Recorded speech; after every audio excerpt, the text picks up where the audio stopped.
All right, so I'm currently on the phone with the guys of Red Maker. I'm going to go ahead and give them the chance to introduce themselves. Hi, my name is Morgan Harris. I am the vocalist and current bassist of Redmaker.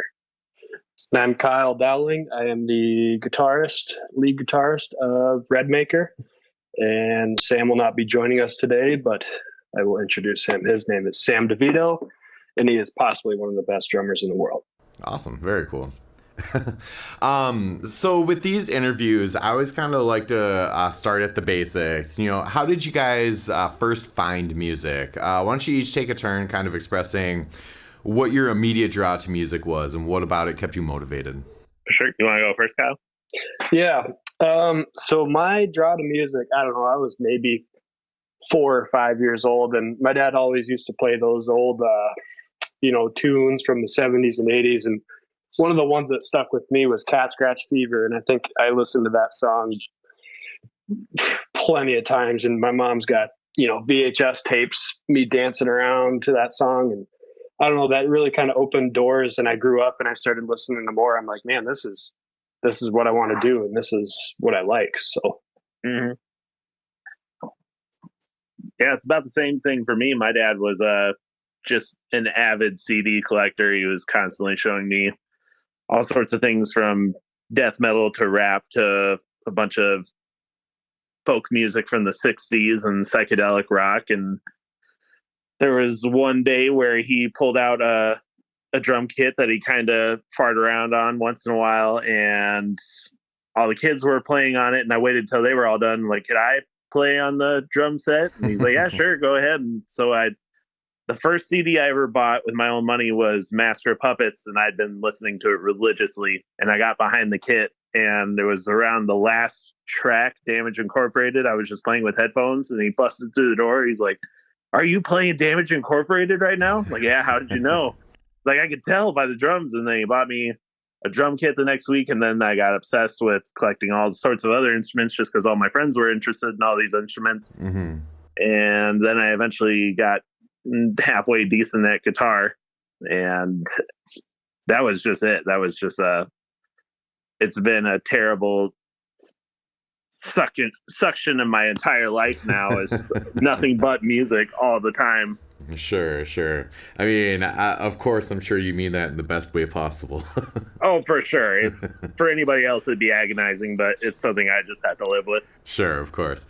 So once you guys, did kind of find the instrument that you wanted to play, did you guys go through like the traditional curriculum of band in school, or did you do private lessons, or did you just, throw on the headphones and study Master of Puppets? I know I did a lot of by ear and all that. I didn't really have teachers in the area that could teach me all the stuff that I wanted to learn, and I just had a bunch of records. I didn't really have internet in my house growing up, so it was a lot of figuring it out by ear. Mm-hmm. I ended up doing music classes in school just because the teachers were supportive enough of my endeavors and saw that I really tried, so they took pity on me and let me play in music classes. But otherwise, I've never really had any formal training. It's really been guessing as I go. Okay. My mom said, while I was in, I don't know, middle school or something, she said, you got to play an instrument. You got to be involved with something. And so she hooked me up with trombone. I was playing with the school band for about a year, and I was like, oh, this sucks. Let me play something cool. And I think that Christmas or whatever, so I dropped out of the band in school, and they got me an electric guitar under the Christmas tree. And I was like, oh yeah. So then I started taking lessons with a guy from town, and did that with him, and actually gave lessons to some of his students. And yeah, from, that's history. Sure. And so at some point, I would assume both of you kind of got to the point where just like, hey, I'm comfortable with this. I want to start playing with other people. Was there a lot of like garage band type scenarios that you guys got yourself involved in? I've probably been in 30 short-lived bands just from friends who in a single day are like, I also kind of play guitar. Let's start a band right now. And that would probably last a couple of days. But yeah, eventually I ended up getting into a pretty serious pop group in high school. Just a couple other kids who wrote songs, and they let me write songs and let me play with them, and it's kind of built from there. I didn't do a whole lot of bands after that. I was mainly just figuring out music on my own, and then eventually I ended up joining, or me and Sam reconnected after a while of not talking, because he was another artist that I played with in high school, band for a day kind of dude. Mm-hmm. And then we ended up talking seriously about starting another group, and that's how Redmaker kind of ended up forming. And Sam and I were actually in a band before Redmaker, and we were in that band for, I don't know, 4 or 5 years, and became good friends. And that was the only group I was in beforehand. I mean, I had friends who played, but I never really started anything serious with them. But we went with that band, and then I found, Redmaker. Okay, so it sounds like each of you had a couple other bands that, despite some longevity, some worked out to be, a good practice arena for eventually joining Redmaker. Mm-hmm. Exactly. Okay. And so how do you guys kind of approach your contributions to Redmaker? Do you all sit down together and write, or does one person do most of the songwriting? It's a pretty shared effort. We're always bringing in our own ideas, whether it's single guitar lines or fully written out songs. There's sometimes where somebody comes in and they have every single thing figured out, and the rest of us just have to serve the song that way. And then there's other times where we get together and we're just trying to explore an idea until it becomes something full and huge. I know a lot of times when I bring in songs, I try bringing them in as completed as I feel comfortable with, and we jam them out a couple of different times, and everybody has a way of throwing in a little idea that suddenly changes the whole mood or approach to the song. And Kyle's such a great guitarist, and Sam's such a great drummer. It's really hard to not let them add something to an already finished idea, because I know it's only going to make it better. Sure. The thing that makes it unique too, though, is kind of how we work. Is whoever the originator of the song is, they pretty much have the final say of what goes and what doesn't go with that song. But I think that's where we get some of that diversity when you're listening to some of the music that we have out there right now. Mm-hmm. Mm-hmm. Yeah, there's no tyrant raging over everything and telling people what they can and can't do. Everybody kind of has a fair share of really putting in their 2 cents. It really promotes, diversity in the music, and it's great. Mm-hmm. Sure. So are you guys, you mentioned that you do have stuff out there, so I assume at some point you've done some recording. What are you guys working on now? Are you looking to book shows? Are you back in the studio? What's going on? It's a bit of both. We have quite a few shows coming our way this summer, so we've got to get ready for those. But right now we're finishing up the last couple of recordings for our first album to come out. We don't even have a name for the album yet, but we know that we have the last songs figured out. We're getting those recorded here over the next couple months, and then that should be dropping in around June, I think, is what we were talking. But we're planning on putting out our first record. It's going to be a compilation of a bunch of the singles we have put out in the last year, and pretty excited to see where that's all going to go. And then it's just going to be that cycle over and over again, doing shows and putting out singles and then putting them all into albums until something happens. Okay, so you're kind of suggesting there that your release cadence is going to be, a bunch of singles come out maybe over the course of a few months, and then you wrap them all together in an album package sort of deal? Yep, exactly. Okay, and I assume that that's mostly like digital releases? Yeah, all the singles are digital, but we're going to try making physical albums or physical copies of the album once it's out, because everybody really likes CDs from our area. They're always asking us for a CD, but all we have is singles out at the moment.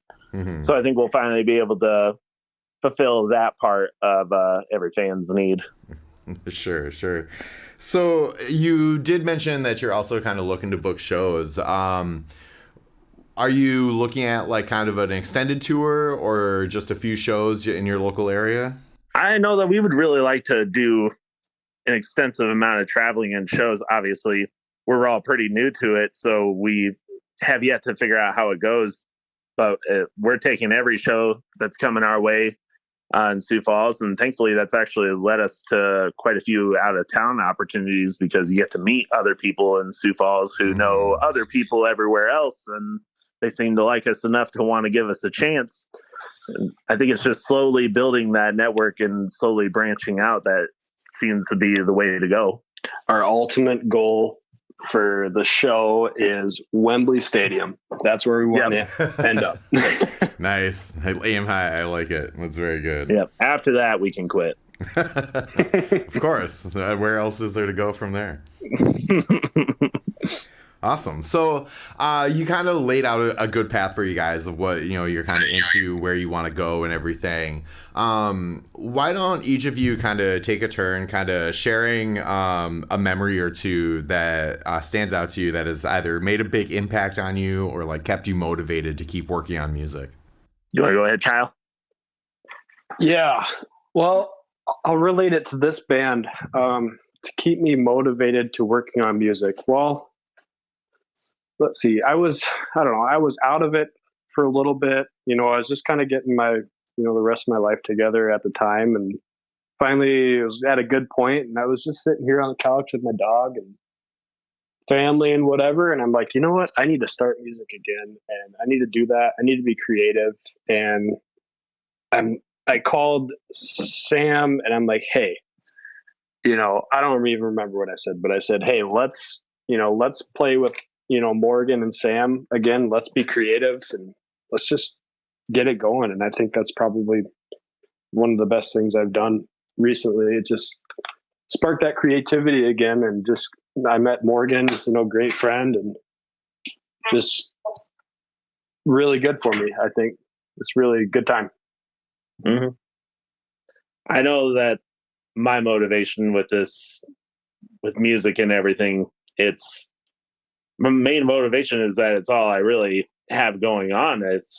I'm not really good at anything else. It's just, this has been the one thing that's really shown any potential that I have. And I feel like it's the one way that I'll be able to create a legacy for my family that they'll be proud of. And I think doing Redmaker has proven more of that point. We were putting out singles at first, and there was a couple of them that did okay. And then we put out one song, I believe it was in December or November or so, that suddenly just took off. Like we would barely get 1,000 streams in a month. And then suddenly we had 20,000 streams in a month from one song, and all these people following and checking out what we're doing. So I think that's really become a moment that said, we can do this, and we've got something special and important here, and we should keep on trying to work forward and see where it can really go. Sure. Definitely. That's a nice little bump that you guys got there. That's great. Yeah. All yeah, right. I didn't see that coming at all when it happened. For sure. So you did mention that you do have some singles out there. So where can people find your stuff and, give you some more clicks? Yeah, you can find us on about any streaming platform. Apple Music has a couple, Spotify, Tidal, YouTube. We're on about every social media site that you could be on: Facebook, Instagram, Twitter. We're all under @RedmakerBand. And we're from Sioux Falls, so if you're from the area, we're definitely out and about playing shows, and so come and check us out there. Excellent. And so I always like to give the people that I'm interviewing the opportunity to put out their last words. So why don't each of you kind of just take a turn putting out a message that you feel you vibe with? Oh gosh, you go for it, Kyle. I got to think mine through. I'm trying to think too. Well, I'll just go off the last comment I made. Just get out there and do things, be creative, and that's just makes the world go round and makes better things for everybody, especially relating to the music streams. And those 20,000 streams and however many else we have, I hope we've, touched your heart to be inspired and you can connect with our music. And yeah, I don't know, just be creative. And that's what keeps us going is the listeners, For sure. Mm-hmm. Yeah. A lot of our music is really based off of real life. Whether it's good, bad, beautiful, ugly, happy, sad, all of that. So I think what better message for a band like us than go live life to its fullest and experience all that life has. I know that we're really taking a chance at this life, trying to take a stab at this music thing. And I think life is worth those risks and those chances. And I really think that those chances and risks should be taken. Live life with no regrets, man.